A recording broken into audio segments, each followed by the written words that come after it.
Hello! Olá, galerinha! Como é que vocês estão? Tudo certinho? Tudo bem? Tudo tranquilo? Estamos aqui mais uma vez para mais uma aulinha de interpretação textual, seguindo o nosso ritmo para conseguir interpretarmos o mundo de uma forma mais bonita, mais tranquila e mais eficaz, né? E hoje eu trouxe aqui para a gente começar a fazer umas interpretações bacanas da nossa vida, ó. Começar a já viajar nessas interpretações mundanas. Eu adoro essas figurinhas, eu adoro essas imagens. Veja só, o que é que vocês conseguem brisar aqui? Vamos brisar junto aqui. Aqui, ó, nosso querido, a nossa família Simpson, né?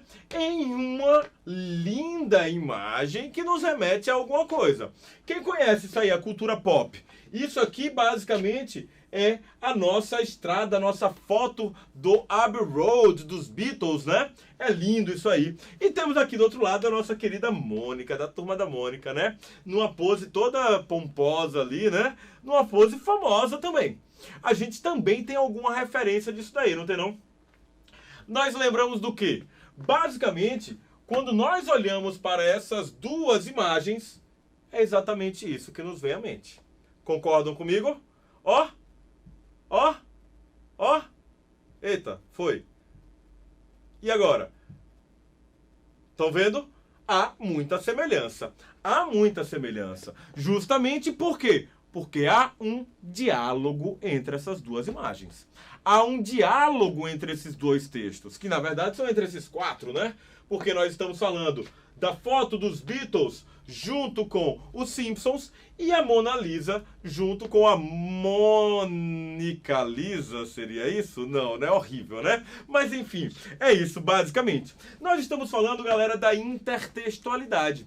Exatamente sobre isso que nós vamos falar falar hoje, essa relação entre textos, relação entre né, textos, basicamente, que nós temos aqui. E essa relação entre textos, ela pode ocorrer de diversas formas. E ela pode ocorrer também com algumas perspectivas. Primeiro, a gente precisa entender que a intertextualidade, ela é basicamente uma referência explícita ou implícita que um texto faz de outro pré-existente, né? O intertexto, basicamente, vai ser aquele texto que ele já existe. Ele já existe. Mas para você estabelecer essa relação de intertextualidade, você precisa fazer uma referência àquele texto.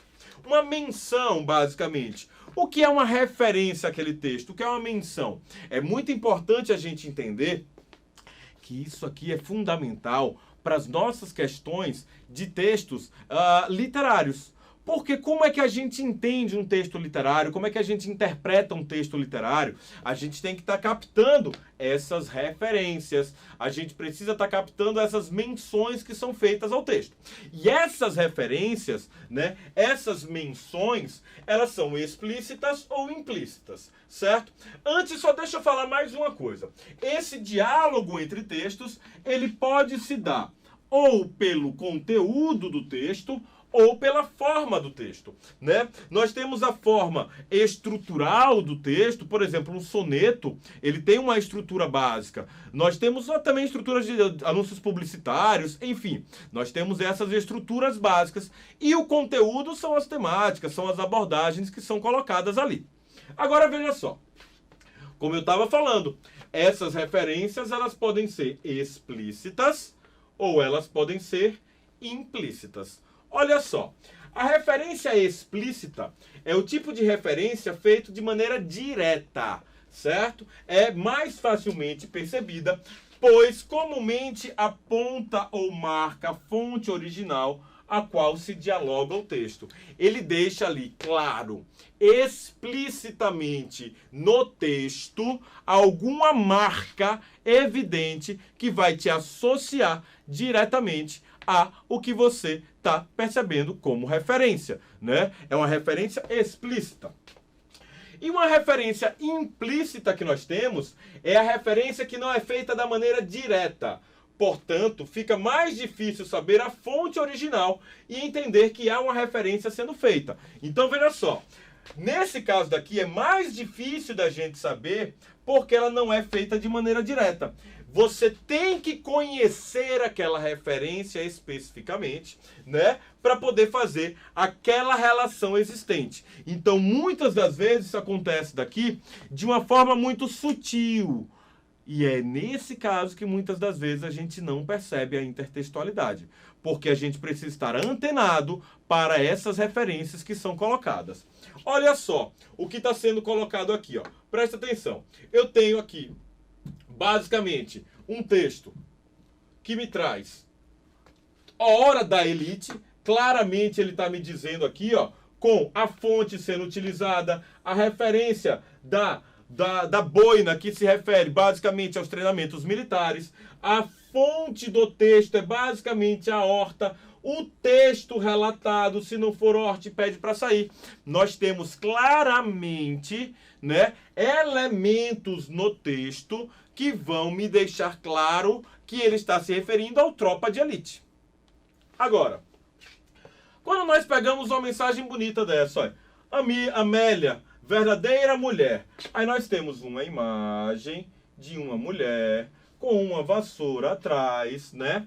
Amélia, verdadeira mulher. Era mulher de verdade, cozinhava, lavava e não tinha vaidade. E aí nós temos aqui, ó, as marquinhas, olha, que parecem ser basicamente o choro da Amélia. E da onde vem isso? Né? Por que ele está colocando a Amélia? Porque a gente precisa entender, quem tiver essa referência vai lembrar da música do Ataúfo Alves, que fala que a Amélia, que era mulher de verdade, aquela mulher submissa ao homem.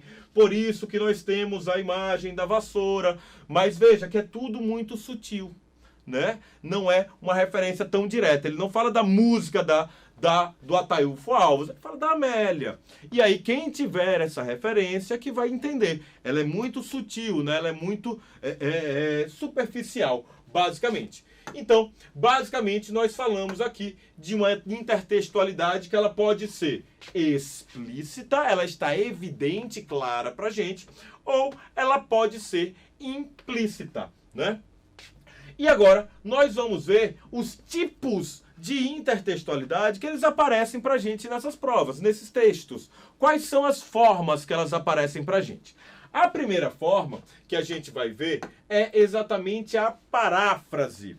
O que é a paráfrase? É muito interessante que eu sempre lembro de parafrasear, né? A gente sempre vê as pessoas falando, parafraseando não sei quem lá, falando, né, parafraseando alguém, você diz o que é que você acredita. A paráfrase, basicamente, é você interpretar um texto com suas próprias palavras. Então vamos lá.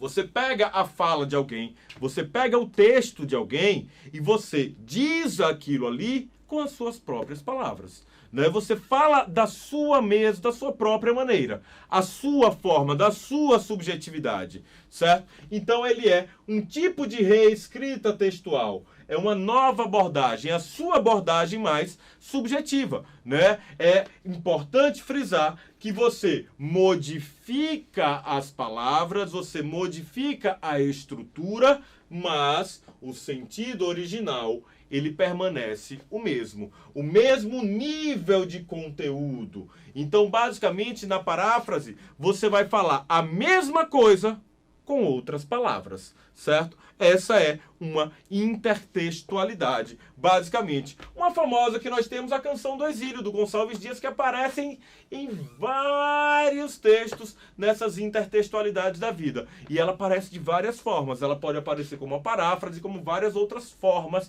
que nós veremos também.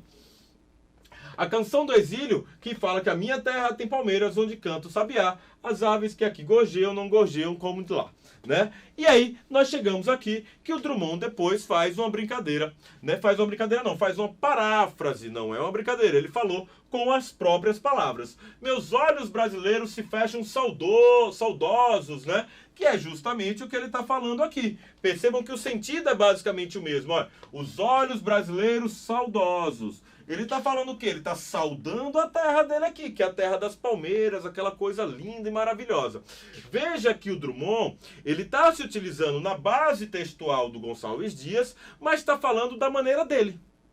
Ele está parafraseando o Gonçalves Dias. Ele está falando da maneira que ele acredita, da maneira que ele acha mais interessante. Então, minha boca procura a canção do exílio, né? Como era mesmo a canção do exílio, eu tinha esquecido da minha terra. Ai, que terra que tem palmeiras onde canta o sabiá. Então, ele faz uma referência clara, né?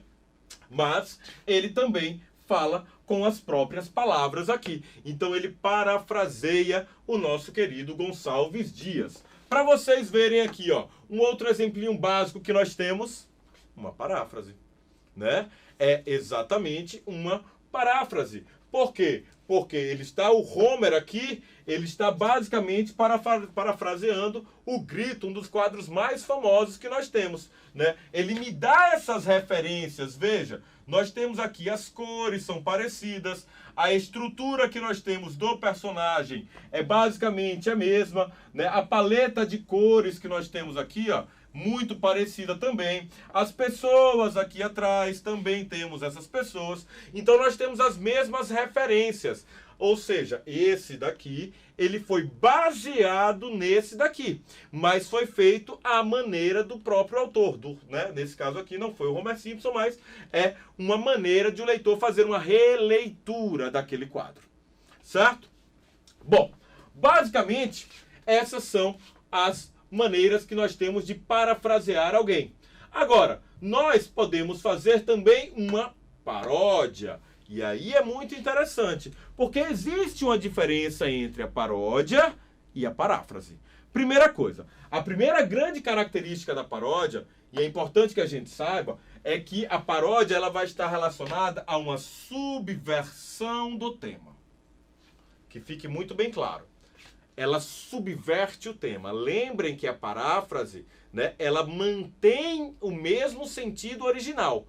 Então, a paródia, ela modifica a estrutura temática, ela subverte aquele tema.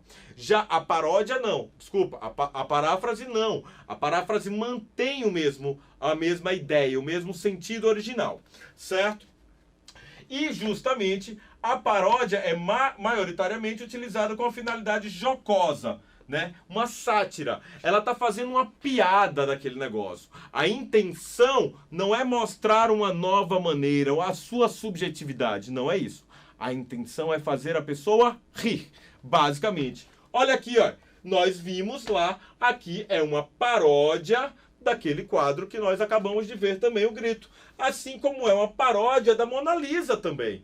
A ideia aqui é fazer rir, ó. Olha aqui, ó. Não grite, melhore seus argumentos. Por quê? Porque esse quadro daqui é o Grito. Ele está fazendo uma piada, basicamente, com os dois quadros. É um tom jocoso, satírico, né? É fazendo uma piada. Ele está tirando uma onda aqui. Então a paródia é sempre nesse tom de tiração de onda, de brincadeira, em sentido jocoso. Ele quer fazer uma piada com aquela situação.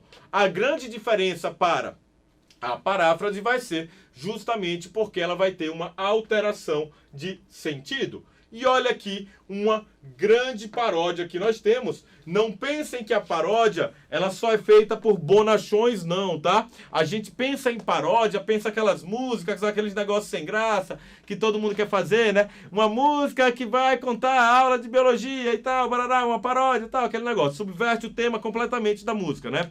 Pega meu pintinho amarelinho e fala de citoplasma. Mas enfim, é uma paródia. Agora, nós podemos pensar que temos paródias geniais também. Há genialidade nessas paródias. Muitas coisas muito interessantes. Aqui nós temos um texto que é basicamente do Manuel Bandeira, né? Parodiado pelo gênio Milor Fernandes, certo? Então aqui nós temos genialidades. Olha, vou-me embora para Passágada, lá sou amigo do rei. Lá tenho a mulher que eu quero, na cama que escolherei. Vou-me embora para Passágada. Aqui eu não sou feliz. Lá a existência é uma aventura de tal modo inconsequente que Joana louca da Espanha, rainha e falsa demente, venha a ser contraparente da nora que eu nunca tive. Vejam, aqui ele está me dando uma ideia. Ele quer ir embora para Passágada porque lá ele tem privilégios, né? Ele tem uma vida boa. Só que chega o Milor Fernandes e faz assim, ó. Que Manuel Bandeira me perdoe, mas vou-me embora de Passágada. Ou seja, há uma clara relação de diálogo entre os textos. Ou seja, a intertextualidade ela já está óbvia, já está explícita, né? E aí ele fala, vou-me embora de Passágada. Ele faz questão de mudar. Sou inimigo do rei. Não tenho nada que quero. Não tenho e nunca terei. Vou-me embora de Passágada. Então a piada que ele está fazendo aqui é porque é exatamente o oposto do que está sendo colocado aqui. Há uma subversão do tema. Aqui ele quer ir para Passágada porque Passágada é o melhor lugar. É como se ele estivesse dizendo, eu fui e já não quero mais ficar nesse lugar. Ele já está fazendo em um tom jocoso, já está fazendo uma piada, já está fazendo uma graça, né? Então é, de fato, uma paródia muito utilizado aí, principalmente num tom cômico. Bom, nós temos a citação. A citação, ela é uma forma, ela é um tipo de intertextualidade muito interessante. Porque quando a gente fala de uma citação, existem pessoas que vão remeter aí, que vão pensar em uma citação direta e uma citação indireta. Professor, qual é a diferença de uma citação direta para uma citação indireta? Bom, quando nós falamos de uma citação direta, nós estamos falando basicamente de uma citação que ela vai ser construída a partir de aspas, a partir de, basicamente as aspas, né? Não é a travessão porque é o discurso direto, não a citação. A citação ela vai ser basicamente nas aspas, certo? Você pode ter ela dentro de um texto, de uma maneira ali tranquila no parágrafo, ou você pode ter que inclusive colocar ela de uma maneira fora do parágrafo, como nós temos aqui, ó, porque ela já fica um pouquinho maior. Essa é a citação direta, em aspas ou em negrito. Agora, nós temos também uma citação indireta, que nesse caso você vai falar, né, basicamente com as suas palavras, o que alguém falou, segundo não sei quem lá, e barará, barará, barará, você cita aquela situação com as suas próprias palavras. Quando você cita com as suas próprias palavras, nós já estamos trabalhados sobre isso. Como é que se chama? Exatamente a paráfrase, né? Então a paráfrase é um tipo de citação indireta. Na verdade, é claramente a citação indireta. A citação direta, ela vai ser basicamente trabalhada com uma transcrição direta de partes de um outro texto, certo? É uma transcrição. Ela pode estar em aspas ou em itálico. Ela precisa ser fiel. Ela precisa ser fiel ao termo colocado, certo? Então esse fiel ficou horrível, né? Ele precisa ser fiel. Pronto, ok? Ao que ele está transcrevendo, basicamente. Se ele não for fiel, ele não é uma citação direta. Ele é uma paráfrase com as suas próprias palavras. Basicamente, é essa a nossa linha de raciocínio. Então, um exemplo claro que a gente vai ter é quando nós pegamos aqui, ó, essa música maravilhosa que vocês estão ouvindo aí de um cara que eu sou fã, que é o nosso querido Renato Russo, né? Veja, a música é do Renato Russo, mas ele está fazendo uma relação intertextual aqui com dois gênios que nós temos. Aliás, dois gênios não, um gênio, o outro é a Bíblia, né? Que na verdade não é uma situação de genialidade, ou seja, enfim, não sei, não quero julgar sobre isso. Mas olha só, essa música que você ouve aí, a Monte Castelo, da Legião Urbana, né? Ainda que eu falasse a língua dos homens e falasse a língua dos anjos, ele me coloca aqui essa relação, uma citação da Bíblia, né? Coríntios 1, primeiro aí que nós temos, basicamente, que ele está me falando essa citação da Bíblia. Logo em seguida, a própria música me traz uma parte dos sonetos de Camões.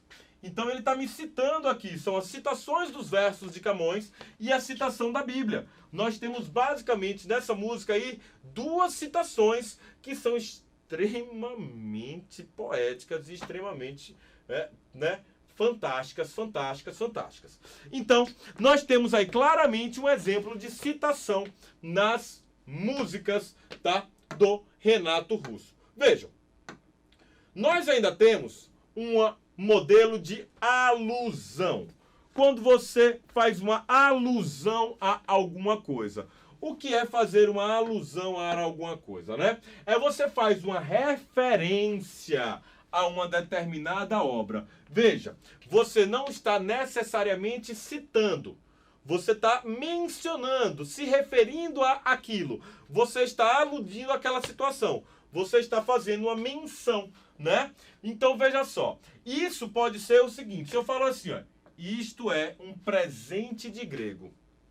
Quando eu falo que isso é um presente de grego, eu estou fazendo uma alusão a alguma coisa que está relacionada aos gregos. O que é que eu estou, qual a alusão que eu estou fazendo? Eu estou fazendo uma alusão, basicamente, ao que ficou conhecido como o cavalo de Troia. Lembram da história do cavalo de Troia, né? Basicamente, a disputa entre Grécia, entre Atenas e Esparta, e aí eles mandam um cavalo que os gregos estão ali dentro para entrar e tal, barará. Então, quando eu falo que é um presente de grego, eu estou fazendo uma alusão a essa situação histórica que nós temos, mas eu estou fazendo de uma forma indireta. Eu não estou falando necessariamente foi um cavalo de Troia. Eu estou fazendo uma alusão. É um presente de grego. A expressão faz uma ilusão ao cavalo de madeira repleto de soldados, né, escondidos que os gregos enviaram aos troianos como se fosse um presente. Então, essa é a alusão. Você não menciona diretamente, você remete a alguma coisa, né? Olha só, eu tenho um outro exemplo aqui pra gente. Veja só isso aqui, ó. Vida de passarinho. Passarinho vem andando numa boa e uma pedra no meio do caminho. Quando a gente fala uma pedra no meio do caminho, a gente já está fazendo uma alusão direta, né? Direta, muito bom, né? Uma alusão clara ao nosso Carlos Drummond de Andrade. Virou até piada, né? Rapaz, tinha uma pedra no meio do caminho ali, rolou uma treta na minha vida, né? É uma alusão que você está fazendo ao Drummond. E agora? Se eu tivesse talento, faria um belo poema. Mas eu sou apenas um passarinho prático e pula a pena. O que eu sei? Faria um belo poema, ele está fazendo uma alusão direta a esse poema daqui. No meio do caminho tinha uma pedra no meio do caminho e por aí vai. Beleza? Para a gente finalizar as nossas relações de intertextualidade, nós temos uma epígrafe. O que seria uma epígrafe? Basicamente, é aquela mensagem quando vocês pegam um texto. Ó, vou começar a ler um livro. Aí você abre o livro e antes do texto, né? Geralmente nas páginas iniciais ali, você tem uma frase que vai representar muito bem o que aquele livro quer dizer, o que aquele autor quer expressar. Ele pega uma frase de um outro texto, de um outro autor, né? E faz essa intertextualidade. Se ele pegasse um texto dele mesmo, ele estaria fazendo, ou dentro daquela mesma temática, uma interdiscursividade, basicamente, né?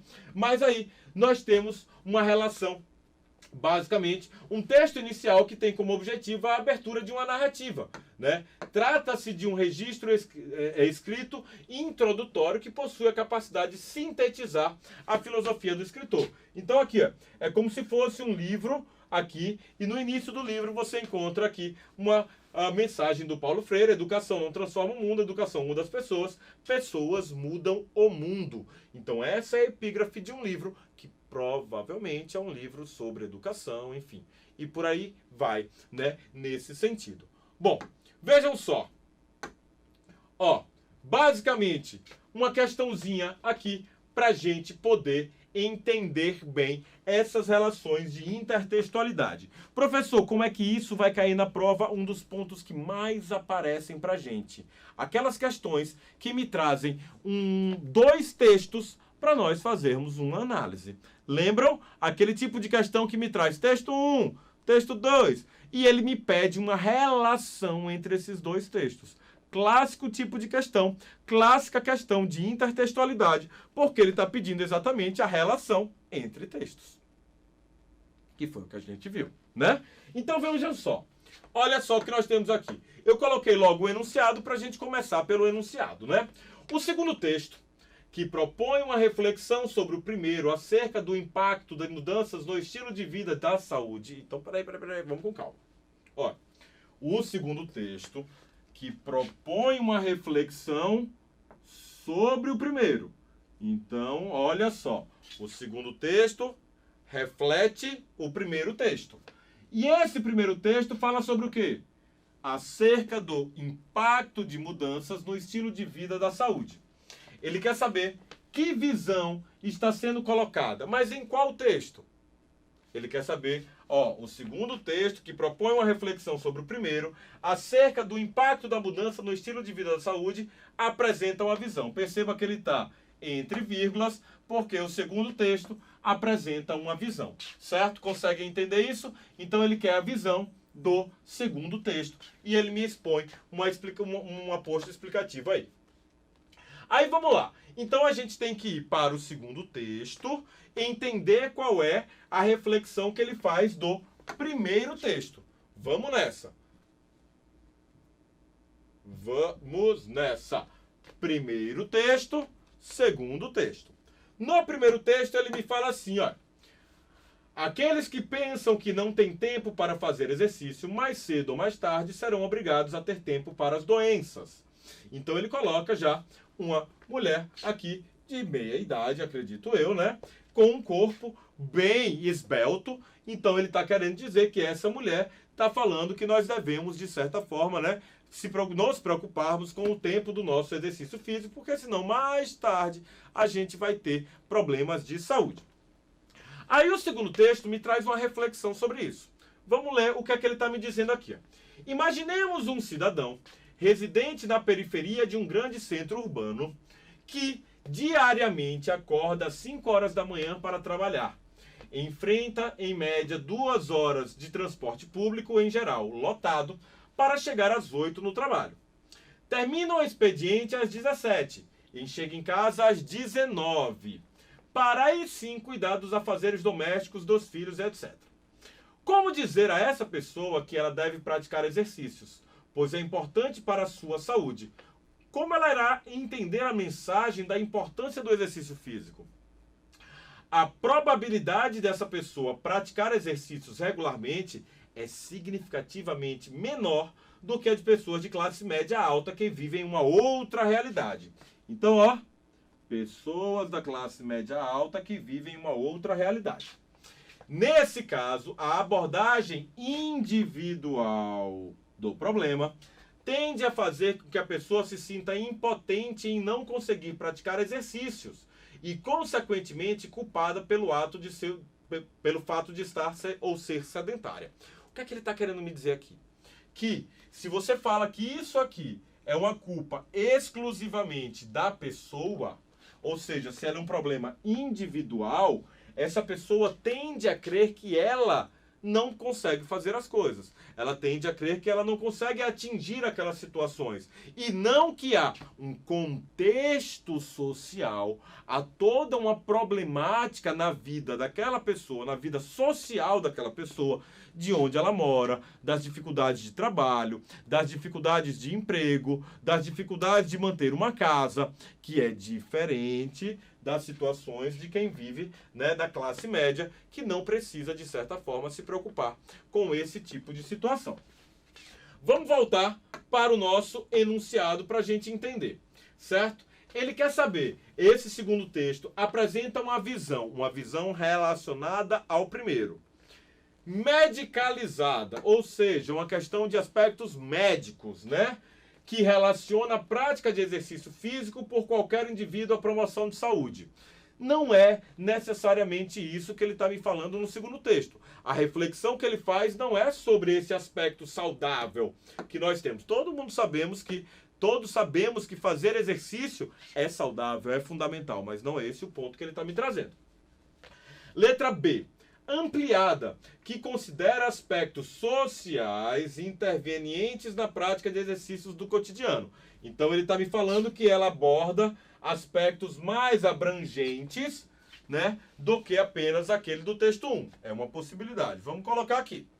Letra C. Crítica. Ela pode ser uma reflexão crítica que associa a interferência das tarefas de casa ao sedentarismo no indivíduo. Ela fala dessa interferência das tarefas de casa? Não. Então isso aqui não. A letra C começou bem, mas acabou ruim. Focalizada, que atribui ao indivíduo a responsabilidade pela prevenção de doenças. É exatamente o contrário. Ela está querendo que a gente tire essa aplicação individual, somente no indivíduo. Ela está falando de um aspecto social. Geracional, que preconiza a representação do culto à jovialidade. Não, ele não está falando de uma relação de diferentes idades. Não é isso. Como eu falei para vocês, ele está me falando de aspectos sociais. Então a resposta, a letra B de bola. Chegamos aí à nossa relação intertextual, a relação entre os textos. Espero que tenha ficado claro para vocês, espero que vocês tenham entendido. Nos vemos na próxima aula. Valeu!